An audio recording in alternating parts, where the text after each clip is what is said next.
Hey, welcome back. All right, so today we're going to be working with air dry clay. You can do this with the clay that you bake too, but this is what I have. You get a whole tub for like a couple of bucks, and you can do so many things with it. So let's get right into it. All right, so for the first project, we're going to be doing napkin rings because the holiday season is here. And if you are doing a place setting or anything like that, some cute napkin rings is something that you might need. So I'm gonna be making these clay napkin rings with air dry clay, of course, and it's real simple. You see, I just took off a little chunk. You see that ball was all I really needed to make four. You took off a little chunk, you roll it out, you flatten it out. You don't want to do it too thin because it is clay, so it's going to be a little bit fragile. So you don't want to do it too thin, but you don't want to do it super thick because it does take a while to dry, but just thick enough to make it. And then you see I'm just adding on a little bit if it's too small, because you want to make them all generally the same size, but they don't have to be neat or anything like that, because the point of these is to look, handmade. They're not made to look like clay, but to look like a pressed metal or something like that when they're done. All right, so after you let them dry, which the instructions say 2 or 3 days, I let mine dry for like almost 2 days. I just sprayed them with some spray paint, and that is it. They're cute, they're perfect for the holiday season, and I think they will look good on any table. Okay, so now for this next air dry clay DIY. Oh, quick question. Do you prefer air dry clay or the baked clay? I've never worked with the other clay, so I really don't know. So I've only worked with the air dry clay. Let me know, because I'm thinking about working with the other clay. But all right, so for this one, you're just going to, I use the top as a kind of a template for what I'm doing. I'm just taking out enough of the clay to make a catch-all tray. So with the catch-all tray, again, I don't want it to be too thin. I want it, kind of meaty. So I'm just pressing it out, and like I said, I'm using the top as a template because I don't want it too big, and the top also helps flatten it out and smooth it because you don't want it too lumpy either. Once I got it to the size that I want it, I'm just lifting up the edges. If you had put it in another bowl, then you can use that as the mold for it. But I'm just lifting up the edges all the way around and then smoothing everything out because I'm doing it with my fingers, so you see a lot of indentation and stuff like that in the clay.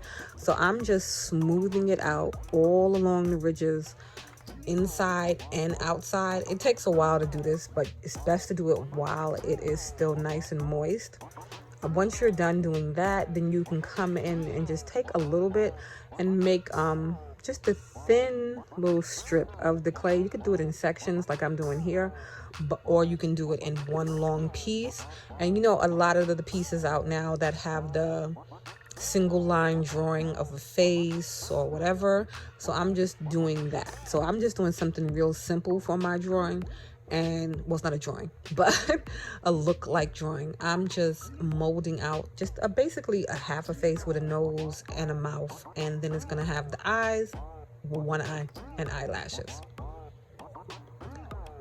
So you'll just keep rolling out as many pieces as you need to do whatever piece you're going to do, and connect them and just smooth them all together so that it looks like one long line when you're done. You don't want to mush anything on this part too flat because you want it to be raised. So I'm just playing around with it till I got the shape that I want. And again, not mushing it too flat because you don't want the clay on this part to be, mushed down. And then I went on long and did the eyes. So this one was real simple. They have more complex little line drawings, but this one was nice and simple and easy to do.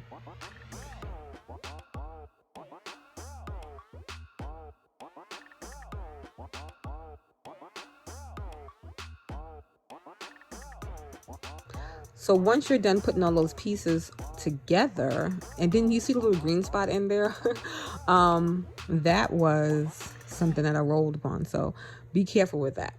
You keep on smoothing it out, like I said, to make sure you just get out all the indentations, and then set it to the side to let it dry till it is completely dried. Once it is dried, then you can come back. You could spray paint it, you can paint it. I don't know. For me, The best was this acrylic paint. The spray paint worked good on the lost of words, napkin holders.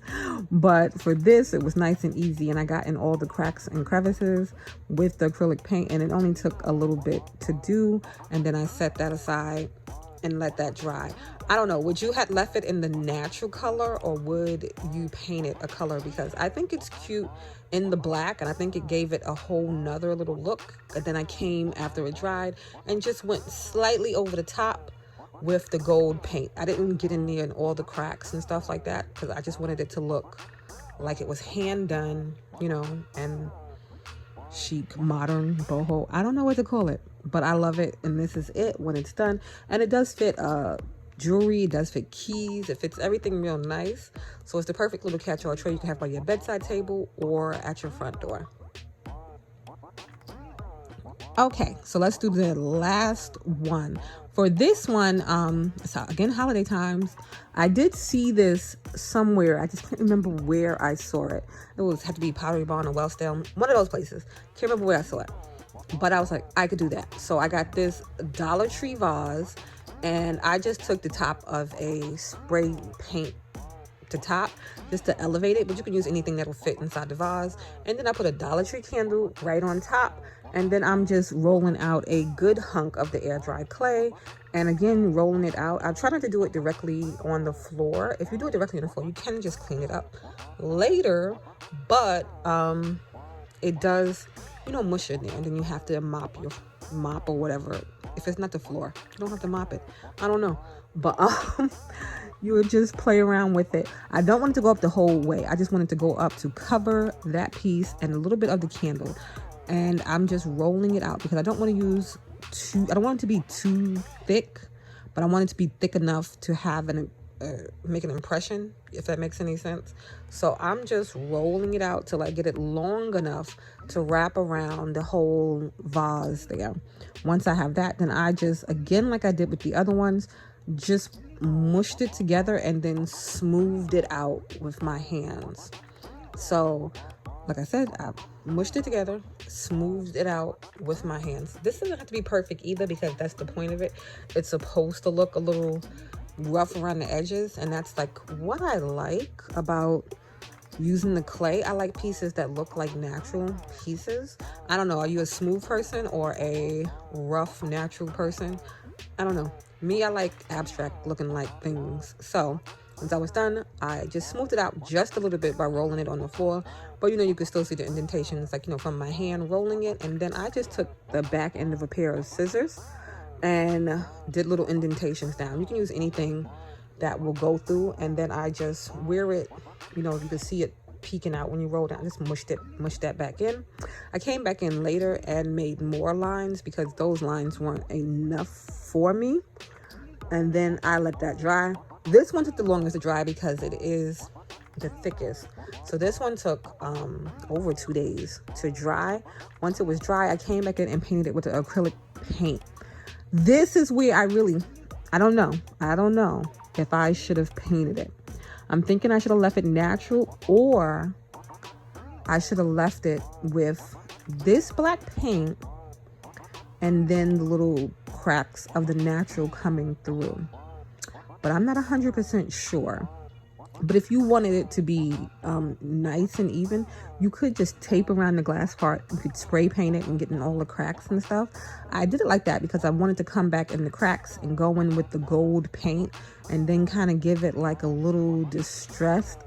But the natural color of the clay wasn't really, the gold wasn't popping against it. You could see it, but it was like you could slightly see it. You can mostly see the gold against the black. And I was trying to, you know, wipe it off and put it on to give it that distressed look.